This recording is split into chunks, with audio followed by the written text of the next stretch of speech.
Hi, I'm Mike Archer. This is Archer Record Pressing.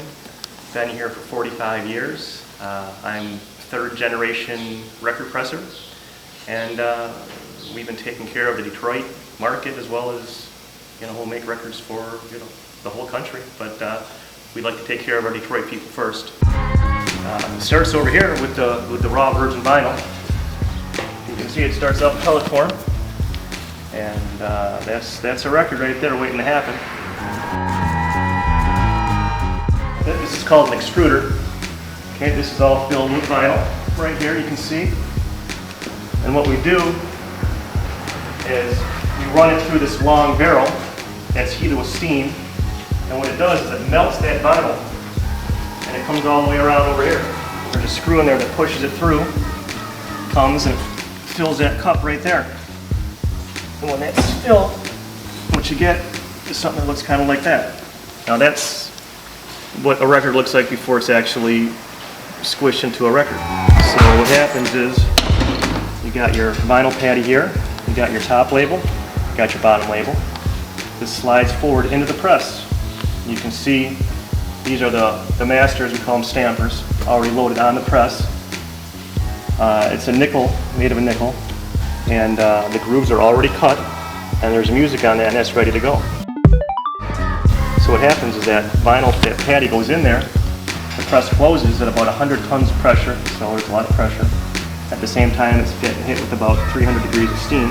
What happens is the record then forms and it fills all those grooves with vinyl, and there you go. And when it's done, there's a slide mechanism that slides up here to the trimming part, and it's just basically a turntable, and it spins. This knife right here closes on it, and it trims off the excess. So you can see there's all the excess trimming, and we can actually grind that up, mix that back in with the virgin vinyl, and we reuse that. It's a fairly complicated machine for a simple process as it seems, but that's what we do. We run them 8 hours a day, make records. And this one, it just trims a little differently. It trims in here, and it trims off the flash, and then it slides down here. As you can see when it's done, it slides like that. That's it, simple as that. I don't know what else you'd want.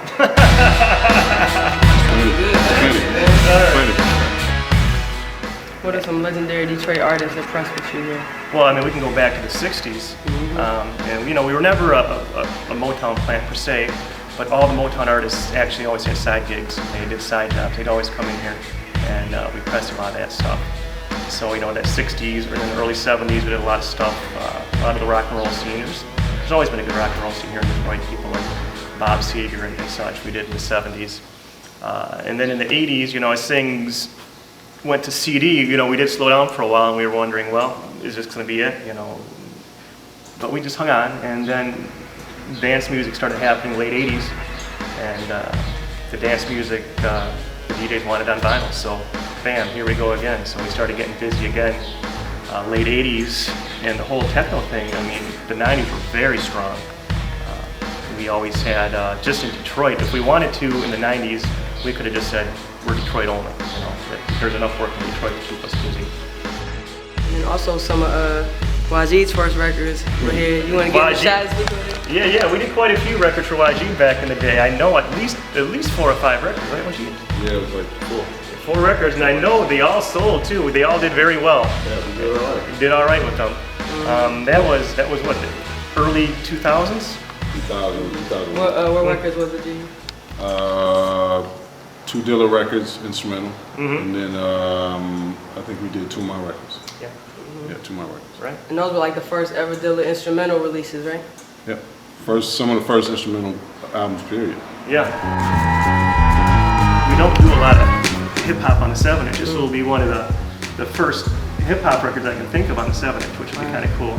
Maybe start a new little scene, so we'll see what happens. I hope so. I hope so too. Setting trends, that's what we do in Detroit, right? There you go, and that's true too, because Detroit's always been a great place for music. And that's one of the reasons we've been able to survive, because we're in the right city.